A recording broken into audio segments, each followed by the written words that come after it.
আবারও ঈদের আগে ব্যবসায়ীদের লুটের উৎসব। রোজার আগের কায়দায় সিন্ডিকেট ব্যবসায়ীরা বাড়াচ্ছে দাম। 1 কেজি পেঁপে বিক্রি হচ্ছে 70 টাকায়, বেগুনের সেঞ্চুরি, ডিমের ডজন ঠেকেছে 150-তে। সাধারণ আয়ের মানুষ 70 টাকা কেজি পেঁপে কিনে খাওয়া পারবে। যে বেগুন ছিল রমজান মাসে 20 টাকা কেজি, সেই বেগুন এখন 60 থেকে 70 টাকা কেজি। মালের চাহিদা বেশি কিন্তু হচ্ছে আপনার আমদানি কম, এই জন্য দামটা অনেক বেশি। সিন্ডিকেট করে ফেলছে নাকি গরিব মানুষ কিভাবে খাবে? এখন দেখা যাচ্ছে যে ডিমে আগুন ধরে গেছে। বাংলাদেশের কৃষকের লাভ নাই, খালি ক্ষতি আর ক্ষতি। অস্থির মশলার বাজারও, বাড়তি আমদানির পরও অজুহাত ডলার রেটের। ইন্ডিয়া জিরা বাড়লে আর এলাচি বাড়লে এখানে বাড়বে পেঁয়াজ, এই তিনটে আইটেম ইন্ডিয়ার উপর নির্ভর করে। মশলার বাজারটা পুরোপুরি ডিপেন্ড করে ইম্পোর্টের উপরে, আমাদের তো নিজস্ব কোনো উৎপাদন নেই। তো যেহেতু ইম্পোর্টের উপর ডিপেন্ড করে, সেহেতু আমাদের ডলার বাড়াতে আমাদের মশলার দামও বেড়ে যাচ্ছে। দেখছিলেন প্রধান শিরোনাম, দুপুরের সময়ের সঙ্গে আছি আমি শায়লা রহমান ইমা। এবার অন্যান্য শীর্ষ সংবাদ। দুদিনের সফরে কাল ঢাকায় আসছেন মার্কিন সহকারী পররাষ্ট্রমন্ত্রী ডোনাল্ড লু। জনগণের সরকারের উপর বিদেশিদের মাতব্বরি চলবে না, বললেন ওবায়দুল কাদের। দ্বিতীয় দিনেই মুখ থুবড়ে পড়েছে অপরিকল্পিত গেট লক সার্ভিস। জানেন না দূরপাল্লার বাসের কোনো চালক, পুলিশের দায়সারা জবাব।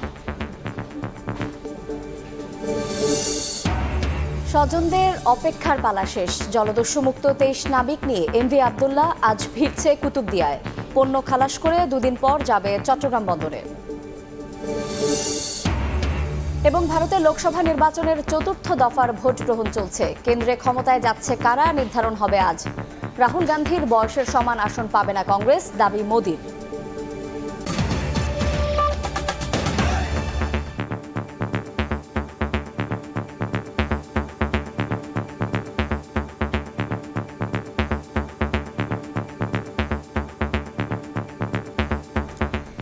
কোরবানির ঈদের আগেও ব্যবসায়ীদের লুটের উৎসব। রোজার আগের স্টাইলেই সিন্ডিকেট ব্যবসায়ীরা বাড়াচ্ছে দাম। রাজধানীতে 1 কেজি পেঁপে বিক্রি হচ্ছে 70 টাকায়, বেগুন ছুঁয়েছে সেঞ্চুরি, ডিমের ডজন ঠেকেছে 150-তে। মুরগি, গরু, খাসি সহ মাছের দামও বাড়তি। ক্রেতারা বলছেন ইচ্ছে মতো দাম হাঁকালেও দেখার কেউ নেই। রমজানের ঈদের আগের পরিস্থিতি যেন আবার ফিরেছে রাজধানীতে। প্রতিদিনই বাড়ছে কোনো না কোনো পণ্যের দাম। ব্যবসায়ীদের স্বেচ্ছাচারিতার বলি ক্রেতারা। 1 সপ্তাহ আগেও 1 ডজন লাল ডিমের দাম ছিল 120 টাকা, অথচ সরবরাহ ঠেকেছে 150-তে। ভোক্তার অভিযোগ, পরিস্থিতি এমন যে রাত পোহালেই কোনো না কোনো পণ্যের দাম বাড়ছে। সবকিছু দাম একদম ঊর্ধ্বগতি, তাহলে এটা স্বস্তি কিভাবে বলবো আমরা? যখন পারবো না খাবো না, যখন পারছি খাবো। ডজন প্রতি 1 সপ্তাহে বেড়েছে 25 থেকে 30 টাকা। এখন দাম বাড়ার কারণ হচ্ছে গরম পড়ছে, ডিম নষ্ট হয়ে যাচ্ছে, এই কারণে দাম একটু বেড়েছে। অশান্ত মুরগি বাজারও। উচ্চ মূল্যে স্থির ব্রয়লার, সোনালী সহ দেশি মুরগির বাজার। গরমে মুরগি পালন ব্যাহত হওয়ার অজুহাত থেকে মুক্তি মিলছে না ক্রেতাদের। আয় কম ব্যয় বেশি, এটাই তো সমস্যা, সবারই একই অবস্থা। গরিব যারা আছে এরা বাংলাদেশে বেচার কোনো সাধ্য নাই। বর্তমান যে অবস্থা, মনে করেন আগে আলু কিনতাম 30 টাকা কেজি, 25 টাকা, 60 টাকা কেজি আলু, আমরা খাবো কি? গরমের কারণে অনেক প্রোটেকশন নষ্ট হয়ে গেছে, অনেক বাচ্চা নষ্ট হয়ে গেছে। রেটটা একটু বেশি, রেটটা বেশির কারণে মনে করেন আমাদের ক্রেতাটা একটু কম। কয়েকদিন স্বস্তির পর অধিকাংশ সবজি বিক্রি হচ্ছে চড়া দরে। রাজধানীর কারওয়ান বাজারে 1 কেজি পেঁপে বিক্রি হচ্ছে 70 টাকায়, বেগুন ঠেকেছে আবারও 100-তে। পেঁপে যেমন 80 টাকা চাচ্ছে, কেউ 70 টাকা চাচ্ছে, অন্য জায়গাতে আমি 60 টাকা করেও কিনেছি। আমার সরকারের কাছে একটা আবেদন, যাতে এমন একটা বাজেট দেওয়া হোক যাতে আমরা সাধারণ জনগণ 2 মুঠা খেয়ে বাঁচতে পারি। যে কোনো সবজি 10 টাকা 20 টাকা বাড়তি, আমদানি কম ভাইয়া, এই হচ্ছে মূল কারণ আর কি দাম বাড়ার সবজি। মাছের বাজারও গরম। 3 দিনের ব্যবধানে তেলাপিয়া মাছের কেজিতে 30 টাকা বেড়ে বিক্রি হচ্ছে 250 টাকায়। হাইব্রিড কই আর রুই কাতল বিক্রি হচ্ছে 250 থেকে 350 টাকার মধ্যে। তেলাপিয়া 250 বড়টা, আর ছোট আপনার 200 টাকা, 220 টাকা। পাঙ্গা বেচতেছে আগে বেচি 180, এখন একটু বেশি 200 টাকা বেচতেছে। রুই মাছ এখান থেকে 400 টাকা করেছে। মানুষ কিভাবে কিনবে? আমি আগে কিন্তু 2-3টা কিনতাম, এখন একটা কিনছি। ব্যবসায়ীরা যে যেভাবে পারছেন দাম বাড়িয়ে বিক্রি করছেন পণ্য, এমন অভিযোগ করে কঠোর তদারকির দাবি ক্রেতাদের। সাইফুল ইসলাম, সময় সংবাদ, ঢাকা। ঢাকার বাইরেও সবজির বাজারে হরিলুট। এক বাজারেই দোকান ভেদে দামের পার্থক্য আকাশ পাতাল। পেঁপে, আলু, পটল সহ সব ধরনের সবজির দামই কেজিতে বেড়েছে 20 টাকা পর্যন্ত। দাম বাড়া নিয়ে বিক্রেতাদের খোঁড়া অজুহাতে ক্ষুব্ধ ক্রেতা। তাপপ্রবাহ নেই, কিন্তু নিত্য প্রয়োজনীয় পণ্যের দামের উত্তাপে পড়ছে মানুষ। খুলনাতেও সবজির বাজারে নৈরাজ্য, দাম বেড়েছে কেজি প্রতি 10 টাকা থেকে 40 টাকা পর্যন্ত। বিক্রেতারা দাম বৃদ্ধির পেছনে খোঁড়া অজুহাত দেখালেও ক্ষুব্ধ ক্রেতারা। আমাকে মতো সাধারণ আয়ের মানুষ 70 টাকা কেজি পেঁপা কিনে খাওয়া পারবে? সম্ভব না। রোজার সময় বাড়ার কথা ছিল, এখন তো তার থেকে বেশি। যে বেগুন ছিল রমজান মাসে 20 টাকা কেজি, সেই বেগুন এখন 60 থেকে 70 টাকা কেজি। আমরা মধ্যবিত্ত ফ্যামিলি, আমাদের জন্য তো আসলে কষ্টদায়ক। ক্রয় ক্ষমতার বাইরে চলে গেছে, সহনীয় পর্যায়ে না থাকলে সাধারণ মানুষ নাকাল হয়ে পড়ছে। বগুড়ায় সপ্তাহ ব্যবধানে 10 থেকে 20 টাকা পর্যন্ত বেড়েছে সবজির দাম। 40 থেকে 60 টাকায় মিলছে পটল, বেগুন, করলা। আর মরিচ কেজিতে 30 টাকা বেড়ে বিক্রি হচ্ছে 80 টাকায়। তারপরও কাঙ্ক্ষিত দাম না পাওয়ার অভিযোগ কৃষকের। হাটে আমদানি নেই দেখেই দাম বেশি, আর আমরা পাচ্ছি কম। এক ট্যাঙ্ক ওষুধ দিতে গেলে 150 টাকা লাগে, সপ্তাহে 2 দিন ওষুধ দেওয়া লাগে। তাহলে এক বিঘা মানে 4 ট্যাঙ্ক ওষুধ লাগে, তাহলে আমাদের কৃষকের কি থাকতে পারে কম? ফল গাছে কম, এই কারণে তরিতরকারির দাম বেশি। শুধু সবজি নয়, মাছ, মাংস, ডিমের দামও ঊর্ধ্বমুখী। দিনাজপুরের হিলিতেও ডিমের ডজন ঠেকেছে 150 টাকায়। ফাহরিয়া ফারজানা, সময় সংবাদ। এদিকে ডলারের দর বাড়ার অজুহাতে কোরবানির আগেই অস্থির মশলার বাজার। এক সপ্তাহে জিরা, এলাচ ও লবঙ্গের মতো মশলার দাম প্রতি কেজিতে 50 টাকা বাড়ানো হয়েছে। অথচ এসব মশলা আমদানি হয়েছে 3 থেকে 4 মাস আগে। আর চাহিদার বিপরীতে অতিরিক্ত আমদানি হওয়ায় এই মুহূর্তে মশলার কোনো সংকট নেই বলে দাবি কাস্টমসের। সাখাওয়াতপুর ক্যামেরায় কমলদের রিপোর্ট। ভারত থেকে আমদানি কম হওয়ার অজুহাতে গত 2 মাস ধরেই দেশের বাজারে এলাচের দাম লাগামহীন। 2000 টাকা কেজি এলাচের দাম ঠেকেছে 4000 টাকায়। এবার শুধু এলাচ নয়, অজুহাতের উপর ভর করে জিরা, লবঙ্গ, দারুচিনি, গোলমরিচ এবং জয়ত্রীর দাম ইচ্ছে মতো বাড়িয়েছেন পাইকারি বিক্রেতারা। বিশেষ করে পবিত্র ঈদুল আজহার দিন যতই ঘনিয়ে আসছে ততই অস্থির হয়ে উঠছে গরম মশলার বাজার। জিরার বাজারে আর 10 টাকা 12 টাকা বাড়ছে, গোলমরিচ 5-10 টাকা বাড়ছে। যেহেতু ডলারটা বাড়ছে, সেহেতু এখানে হচ্ছে কি মানে প্রত্যেকটা মশলার দামই এফেক্ট হয়েছে। চট্টগ্রাম কাস্টম হাউসের সবশেষ তথ্য অনুযায়ী চলতি বছরের প্রথম 5 মাসে চট্টগ্রাম বন্দর দিয়ে 24,267 মেট্রিক টন এলাচ, 41,346 মেট্রিক টন জিরা, 32,170 মেট্রিক টন লবঙ্গ এবং 29,446 মেট্রিক টন গোলমরিচ আমদানি হয়েছে। কাস্টমস চেষ্টা করে যাচ্ছে দ্রুততম সময়ের মধ্যে খালাস করে এটা যাতে গ্রাহকের কাছে সময় মতো পৌঁছে যায়। ভারত থেকে জিরা ও এলাচ ইন্দোনেশিয়া, চীন, ভিয়েতনাম, গুয়েতেমালা থেকে লবঙ্গ, দারুচিনি আমদানি করা হয়। এতদিন এসব দেশে উৎপাদন কম হওয়ার অজুহাত দেখানো এখন তার সাথে নতুন করে যুক্ত হয়েছে টাকার বিপরীতে ডলারের দর বেড়ে যাওয়া। জিরা আর এলাচ ইন্ডিয়ার উপর নির্ভর করে। ইন্ডিয়া কিন্তু খুব ক্রাইসিস, এখন 60% ক্রপ ড্যামেজ হয়ে গেছে। সবাই তো চাই মালটা বেচে বের হয়ে যেতে, মাল রেখে তো কোনো লাভ নেই।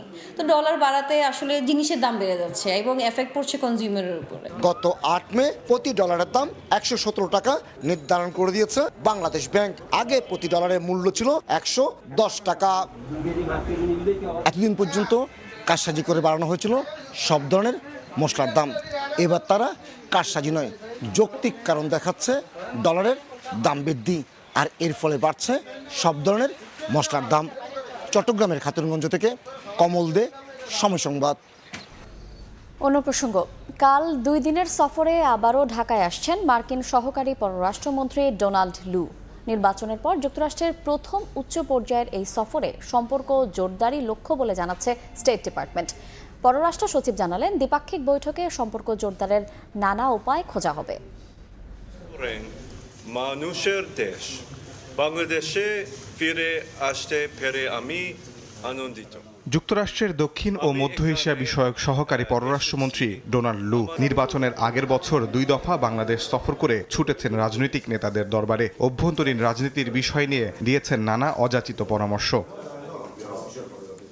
নির্বাচনের 4 মাস পর আবারও দেশে আসছেন লু। এবারে রাজনৈতিক পর্যায়ে নয়, বরং আলোচনা করবেন কর্মকর্তা পর্যায়ে। তবে 14 ও 15 মে 2 দিনের সফরে সাক্ষাতের তালিকায় রয়েছে সুশীল সমাজও। আমরা কর্মকর্তা লেভেলে আমরা মিট করব মোস্টলি, সুতরাং আমরা কোন কোন মেকানিজমকে আরও এগিয়ে নেওয়া যাবে এর মধ্যে সেই বিষয়ে আলোচনা হবে। মার্কিন পররাষ্ট্র দপ্তরের ওয়েবসাইটে বলা হচ্ছে 10 থেকে 15 মে ভারত, শ্রীলঙ্কা ও বাংলাদেশ সফর করবেন ডোনাল্ড লু। তার এই সফরের মধ্য দিয়ে দেশগুলোর সঙ্গে যুক্তরাষ্ট্রের দ্বিপক্ষীয় সম্পর্ক জোরদার হবে বলে প্রত্যাশা ওয়াশিংটনের। যুক্তরাষ্ট্র যে মুক্ত, অবাধ ও সমৃদ্ধ ভারত প্রশান্ত মহাসাগরীয় অঞ্চল দেখতে চায়, ডোনাল্ড লুর সফরে সেটাই গুরুত্ব পাবে।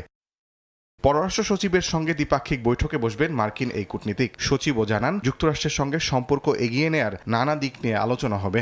আমাদের সাথে ওদের প্রচুর মেকানিজম আছে, প্ল্যাটফর্ম আছে, ডায়ালগ আছে, তো এইগুলা সবগুলাই আরও কিভাবে রিঅ্যাক্টিভেট করা যায়। একটি নতুন সরকার গঠিত হয়েছে, স্টেবল একটি সরকার, তারা তাদের রেগুলার কর্মকাণ্ড এগিয়ে নিয়ে যাচ্ছে। আমরা বিভিন্ন দেশের সাথে আমাদের সম্পর্ক এগিয়ে নিয়ে যাচ্ছি।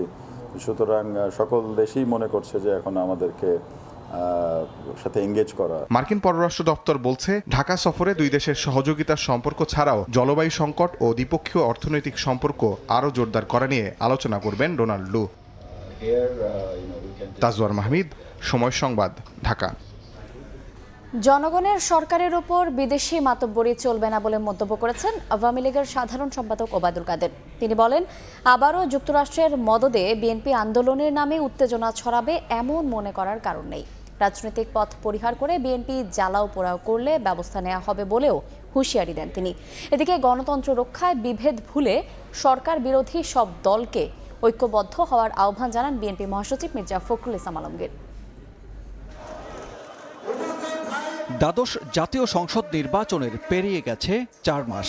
নতুন সরকার গঠনের পর লাগাতার আন্দোলনের কথা বললেও জোরালো কোনো অবস্থান করতে পারেনি বিরোধী রাজনৈতিক দলগুলো। তবে বিএনপি নেতারা কারামুক্তির পর বিভিন্ন বক্তব্যে বারবার সরকার পতনের আন্দোলনের কথা বলছেন, আবার পাল্টা হুঁশিয়ারি দিয়ে বক্তব্য রাখছেন আওয়ামী লীগ নেতারা। সোমবার প্রবীণ রাজনীতিবিদ, বাংলাদেশের কমিউনিস্ট পার্টির উপদেষ্টা হায়দার আকবর খান রনর মরদেহে কেন্দ্রীয় শহীদ মিনারে শ্রদ্ধা জানায় বিভিন্ন রাজনৈতিক দল। সেখানে বিএনপি মহাসচিব সরকার বিরোধী সব রাজনৈতিক দলকে ঐক্যবদ্ধ আন্দোলনের আহ্বান জানান। দুর্ভাগ্যজনকভাবে বিভাজনটা সৃষ্টি হয়েছে বাংলাদেশে। সেই বিভাজন থেকে আমাদের সকলের বেরিয়ে আসা উচিত এবং সকলের একই সঙ্গে বাংলাদেশের কল্যাণের জন্য, গণতন্ত্র প্রতিষ্ঠার জন্য কাজ করা উচিত। রাজনৈতিকভাবে মোকাবিলা না করে আন্দোলনের নামে জ্বালাও পোড়াও করলে পালানোর পথ পাবে না বিএনপি।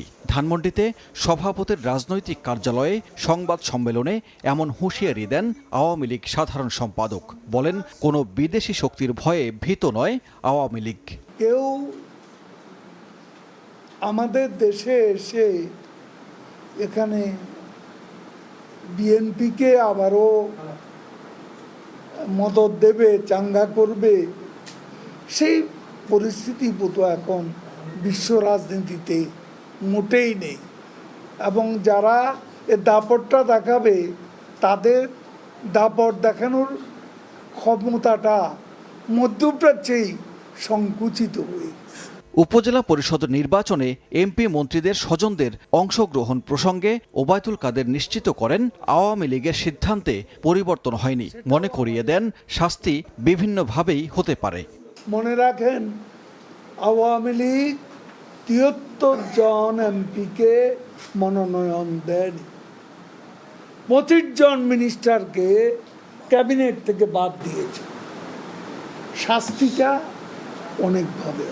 14 দলীয় জোটের প্রধান হিসেবে প্রধানমন্ত্রী আলোচনায় বসবেন বলেও জানান ওবায়দুল কাদের। সানবীর রূপল, সময় সংবাদ, ঢাকা। বাংলাদেশি হজ যাত্রীদের সুবিধায় ভিসা অনুমোদনের সময় বাড়াতে এবার সৌদি আরবকে অনুরোধ জানালেন প্রধানমন্ত্রী শেখ হাসিনা। সকালে ঢাকায় নিযুক্ত সৌদি রাষ্ট্রদূত সৌজন্য সাক্ষাৎ করতে গেলে প্রধানমন্ত্রী এই আহ্বান জানান। বেলা 10টায় প্রধানমন্ত্রীর বাসভবন গণভবনে সরকার প্রধান শেখ হাসিনার সঙ্গে সৌজন্য সাক্ষাৎ করেন ঢাকায় নিযুক্ত দেশটির রাষ্ট্রদূত ইসা ইউসেফ ইসা আল দুহাইলান।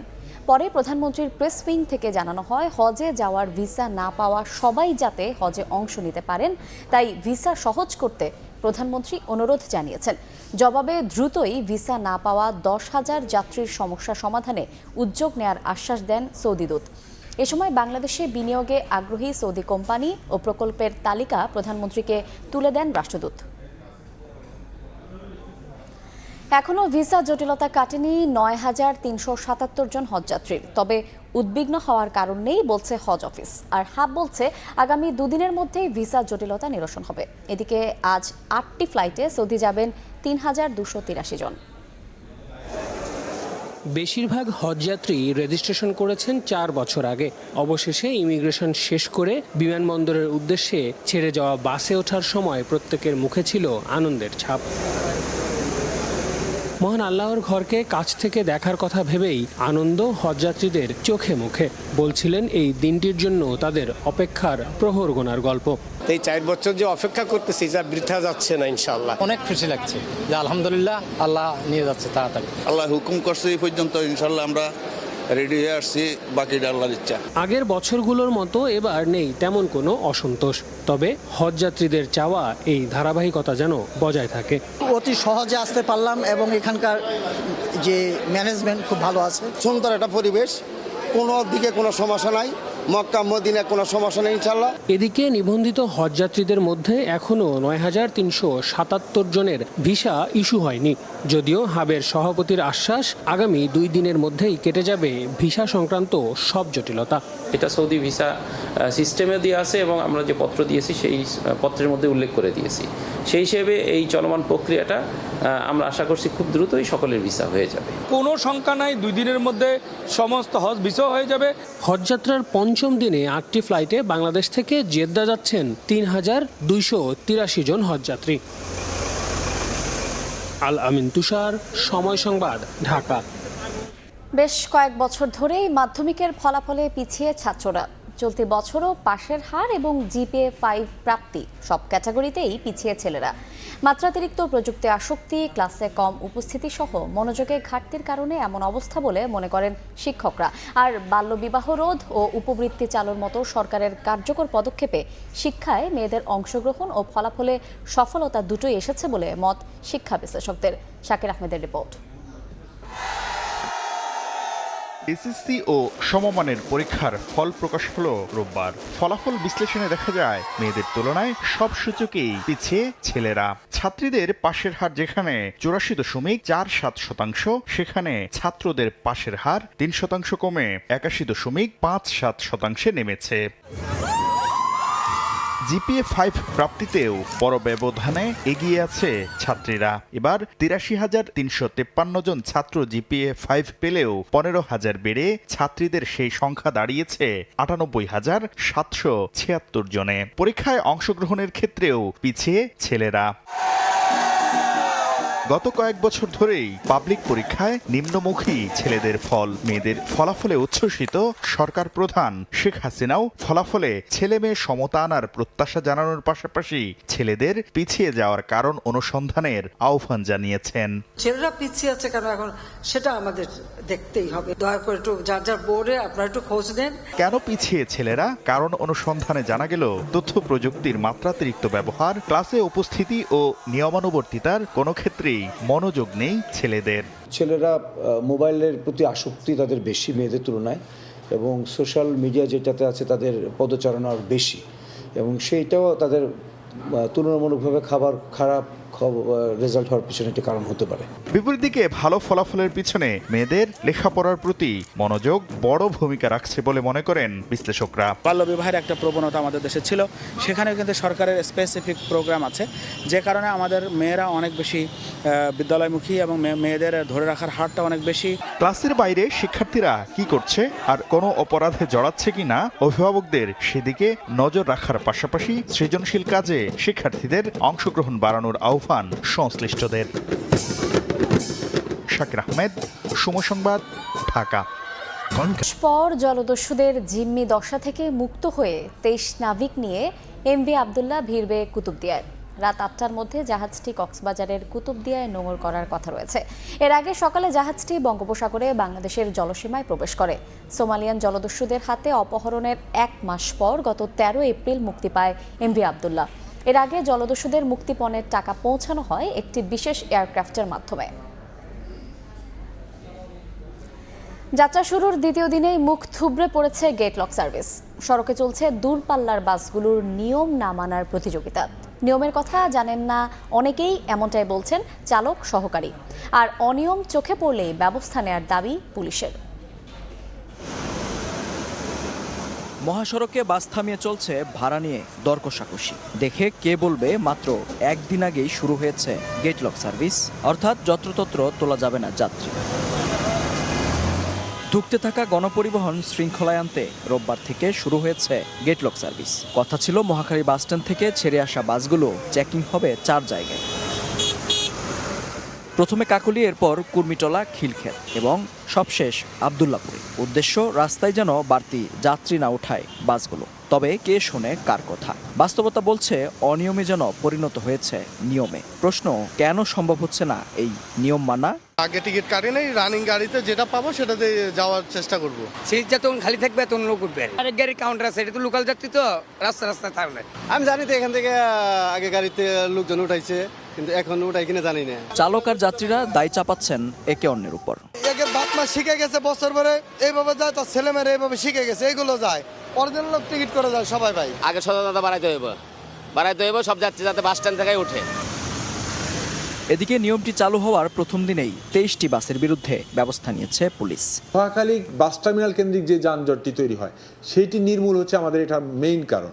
আর যেটা বলে নিঃসন্দেহে নির্ধারিত কাউন্টারের বাইরে কারোরই যাত্রী ওঠার বা নামানোর কথা নয়। আমরা এই জায়গাটুকুতে আমরা বেশ হার্ড লাইনে থাকবো যাতে করে কেউ যাত্রী না ওঠায়।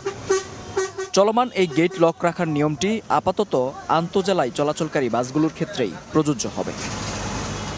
এই শহর যেন অনিয়মের এক স্বর্গরাজ্য। প্রতিনিয়তই এখানে চলে নিয়ম না মানার এক প্রতিযোগিতা। নিরাপদ সড়ক পদক্ষেপ নিয়েছে সরকারি বেসরকারি বিভিন্ন সংস্থা, তবে তার কার্যকারিতা নেই বললেই চলে। তবে সবশেষ নেওয়া এই গেট লক সার্ভিস এবার কতটুকু কাজে আসে সেটাই এখন দেখার বিষয়। মেহেদী হাসান, সময় সংবাদ, ঢাকা। এই মুহূর্তে রাজধানীর মহাখালী এলাকায় আছেন রিপোর্টার মেহেদী হাসান, সরাসরি যাচ্ছে তার কাছে। কাগজে কলমে ঠিক এই মহাখালী বাসস্ট্যান্ড থেকে প্রতিটি বাস আসলে যাত্রী বোঝাই করে যখন বাস থেকে বের হবেন, এই কাউন্টার থেকে বের হবেন, তার পরের গন্তব্য হচ্ছে কাকলী, অর্থাৎ কাকলী বাস টার্মিনাল। কাকলী বাস স্ট্যান্ডে যাওয়ার আগ পর্যন্ত তারা কখনো কোনো যাত্রী তুলতে পারবেন না। এই নিয়মটি আসলে নির্ধারণ করে দেওয়া হয়েছে প্রাথমিকভাবে। আসলে এই গত 11 তারিখ অর্থাৎ 11 তারিখ রাতে কিন্তু এই নিয়মটির কথা আসলে সবাইকে জানানো হয়েছে। প্লাস 12 তারিখ থেকে অর্থাৎ গতকাল থেকে কিন্তু এই নিয়মটি কার্যকর করা হয়েছে। সে কার্যকরের পরপর আমরা আজ দ্বিতীয় দিন চলছে। সেই দ্বিতীয় দিন আমরা যে চিত্র দেখতে পাচ্ছি, আসলে প্রতিটি বাসে এখান থেকে যখন বের হয় সেই প্রতিটি বাসেই কিন্তু একটি স্লিপ ধরিয়ে দেওয়া হচ্ছে। স্লিপের মধ্যে আসলে লেখা ভেতরে কতজন যাত্রী রয়েছে, ঠিক কতজন যাত্রী নিয়ে এই কাউন্টার থেকে বাসটি রওনা দিয়েছেন। এবং কাকলী কাউন্টারে গিয়ে সেখানে আবার চেকিংয়ের মুখোমুখি হচ্ছে। সে চেকিংয়ে কিন্তু আবার দেখা হচ্ছে ঠিক যাত্রী সংখ্যা বেশি না কম। তো সব মিলিয়ে বলা চলে নিয়ম শৃঙ্খলা ঠিক থাকলেই হয়তো ভালো হতো, তবে সেই নিয়মের কোনো কিছুই মানছেন না। বিশেষ করে পরিবহনগুলো যেটি বলছেন যে এখান থেকে বের হওয়ার পর যাত্রী যারা রয়েছেন তারা কিন্তু আসলে রাস্তায় দাঁড়িয়ে থাকেন, অর্থাৎ তাদের মধ্যে সচেতনতা নেই। আমি নিশ্চয়ই যে বাসটি দেখতে পাচ্ছেন, এই বাসটির মধ্যে মাত্র 2 থেকে 3 জন যাত্রী, অর্থাৎ পুরো বাসে 50টির মতো সিট থাকলেও 3 জন যাত্রী নিয়ে এই বাসটি রওনা দিয়েছে। সেই বাসের পুরোপুরি যাত্রী বোঝাই হতে কিন্তু সড়কের প্রতিটি পয়েন্ট থেকে তারা যাত্রী তুলবেন এবং যতক্ষণ পর্যন্ত এই বাসটি বোঝাই না হবে ততক্ষণ পর্যন্ত তারা যাত্রী তুলবেন, এমনটাই কিন্তু তাদের মধ্যে ধারণা। তবে তারা যেটি দাবি করছেন যে আসলে এই নিয়মটি বাস্তবায়ন করার আগে আসলে সাধারণ যাত্রীদের মধ্যে সচেতনতা তৈরি করতে হবে। তাদেরকে আসলে জানাতে হবে যে রাস্তা থেকে কোনো প্রকার যাত্রী তোলা যাবে না। এর মধ্যেও একটি কথা তারা বলছেন যে সড়কে বিশৃঙ্খলা এড়াতে শুধুমাত্র এই আন্তঃজেলা বাসগুলোকে নিয়মের মধ্যে নিয়ে আসলে হবে না, পাশাপাশি গণপরিবহনে যে বাসগুলো রয়েছে সেগুলোকেও নিয়ে আসতে হবে নিয়ম শৃঙ্খলার মধ্যে। তো সব মিলিয়ে আসলে বলা চলে একটু কিছুটা হলেও মুখ থুবড়ে পড়েছে আসলে এই শৃঙ্খলা নিয়মকানুন। এই ছিল আমার কাছে সবশেষ তথ্য। আমরা সরাসরি যুক্ত ছিলাম মহাখালী বাস টার্মিনালে। দুপুরের সময়ে আরও থাকছে তাসকিনের ইনজুরির মেডিকেল রিপোর্ট হাতে পেয়েছে বিসিবি। মাংসপেশিতে চির গতি তারকার, নেওয়া হবে বিদেশি বিশেষজ্ঞের পরামর্শ। বাংলাদেশের বিশ্বকাপ দল ঘোষণা কাল। নানা সীমাবদ্ধতায় মুখ থুবড়ে পড়েছে পার্বত্য চট্টগ্রামে মাতৃভাষায় ক্ষুদ্র নৃগোষ্ঠী শিশুদের প্রাথমিক শিক্ষা কার্যক্রম। আন্তর্জাতিক মাতৃভাষা ইনস্টিটিউটের তথ্য বলছে বিলুপ্তির পথে 14টি নৃভাষা। এমন অবস্থায় লাখো ক্ষুদ্র নৃগোষ্ঠীর ভাষা ও সংস্কৃতি সংরক্ষণে প্রয়োজনীয় ব্যবস্থা নেওয়ার তাগিদ শিক্ষাবিদদের। মার্জিয়া মুমুর রিপোর্ট, ছবি তুলেছেন মোহাম্মদ শাহজাহান।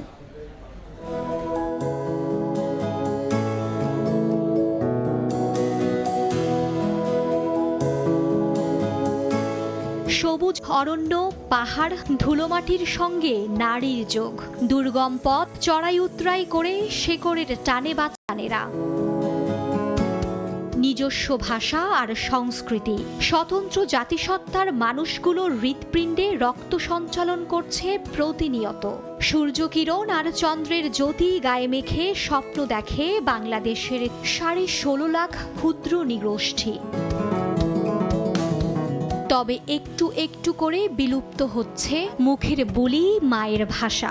আন্তর্জাতিক মাতৃভাষা ইনস্টিটিউটের তথ্য বলছে দেশে বিদ্যমান 51টি ক্ষুদ্র নৃগোষ্ঠীর আছে 41টি ভাষা, যার মধ্যে 14টি বিলুপ্তির পথে। খেয়াং, খুমি, পাংখ, র্যাংমির্চা, সৌরা, কোল, কোডা, পাত্র এই ভাষাগুলোর অবস্থা ভালো, বিপন্নতার দিকে ঝুঁকে পড়ছে। ঘরের মধ্যে ছাড়া মাতৃভাষা চর্চার সুযোগ নেই। রূঢ় বাস্তবতার মুখে উত্তরবঙ্গের কোদা ও কোল জাতির কেউই এখন আর নিজ ভাষায় পড়তে বা লিখতে পারে না। একই অবস্থা টাঙ্গাইলের কোচ ও দিনাজপুরের কড়া, ভুঞ্জার, মুসহরদের। আদিবাসীদের মাতৃভাষা সংরক্ষণের জন্য আমি মনে করি জাতীয়ভাবে ঢাকায় একটি আদিবাসী ভাষা সংস্কৃতি একাডেমি হওয়া দরকার। 2017 সাল থেকে ক্ষুদ্র নৃগোষ্ঠীর শিশুদের প্রাক প্রাথমিকে মাতৃভাষায় পড়াশোনার জন্য পার্বত্য চট্টগ্রামে 5টি ভাষায় বই বিতরণ শুরু করা হয়। তবে শিক্ষকের সংকট, নানা সীমাবদ্ধতায় মাতৃভাষায় শিক্ষা কার্যক্রম মুখ থুবড়ে পড়েছে। দরকার হচ্ছে এই পাঠ্যপুস্তকের জন্য শিক্ষক নিয়োগ করা, শিক্ষকদেরকে প্রশিক্ষিত করা। এসব সম্প্রদায়ের অধিকাংশ মানুষ নিজেদের বর্ণমালার সাথে পরিচিত নয়, ঠিক যেমন রাজধানীর মিরপুরের এই চাকমা পরিবারটি। স্কুলত গেলে যদি চাকমা হদা হবার সঙ্গে মশামার জন্য আজাহাজি গরম চাকমা ভাষা আমার স্কুলত পড়ান। 2022 থেকে 2032 সাল পর্যন্ত সময়কালকে আন্তর্জাতিক আদিবাসী মাতৃভাষা দশক ঘোষণা করেছে ইউনেস্কো। মহান ভাষা আন্দোলনের চেতনার তখনই পুরোপুরি বাস্তবায়ন ঘটবে যখন দেশের প্রতিটি জনগোষ্ঠী নিজ মাতৃভাষায় কথা বলার, শিক্ষা লাভ এবং সাহিত্য চর্চার সুযোগ পাবে। ভাষার দেশে সুরক্ষিত থাকবে প্রতিটি নৃভাষা, এমন প্রত্যাশা সবার। মার্জিয়া মুমু, সময় সংবাদ, ঢাকা। ভারতের লোকসভা নির্বাচনের 4র্থ দফার ভোট গ্রহণ চলছে। বিস্তারিত জানাতে এই মুহূর্তে পশ্চিমবঙ্গের নদিয়ায় আছেন রিপোর্টার সুব্রত আচার্য। সরাসরি যাচ্ছে তার কাছে।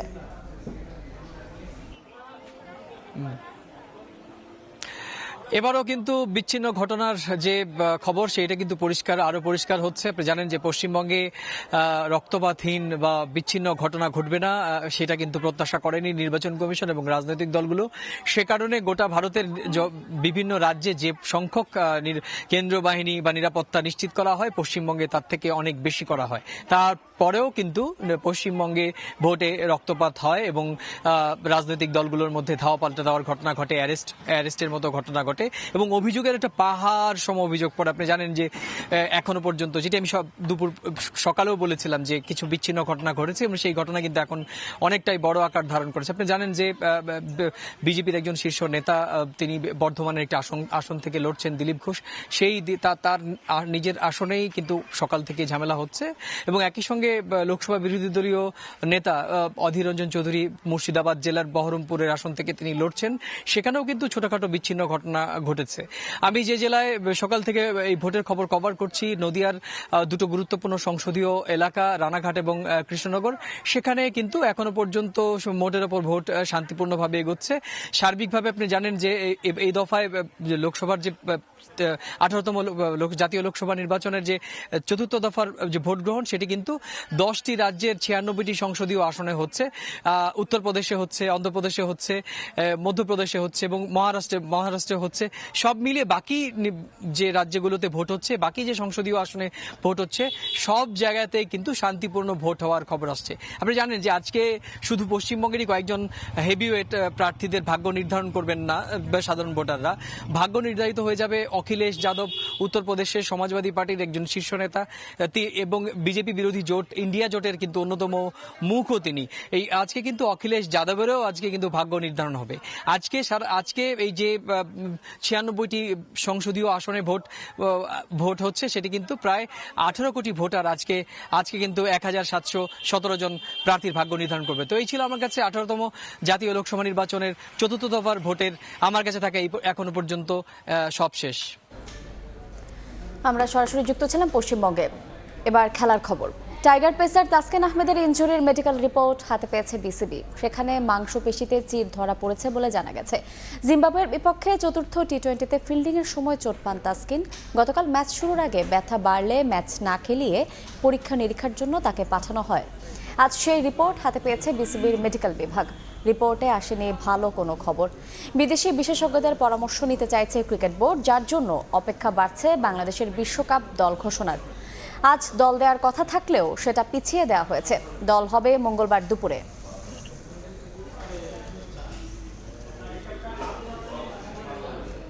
এই পর্যায়ে শীর্ষ সংবাদগুলো জানিয়ে দিচ্ছে আরেকবার।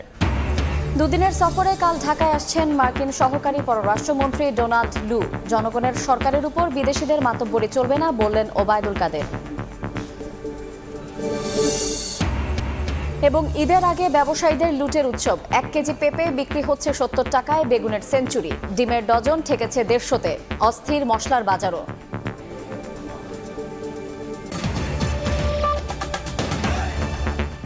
এই ছিল দুপুরের সময়। এরপর বিভাগীয় সময়ের সঙ্গে থাকবেন সহকর্মী তোহা খান তামিম। ইমা, আপনাকে ধন্যবাদ। বিভাগীয় সময় নিয়ে ফিরছি কিছুক্ষণ পরেই, সঙ্গে থাকুন সময়ের।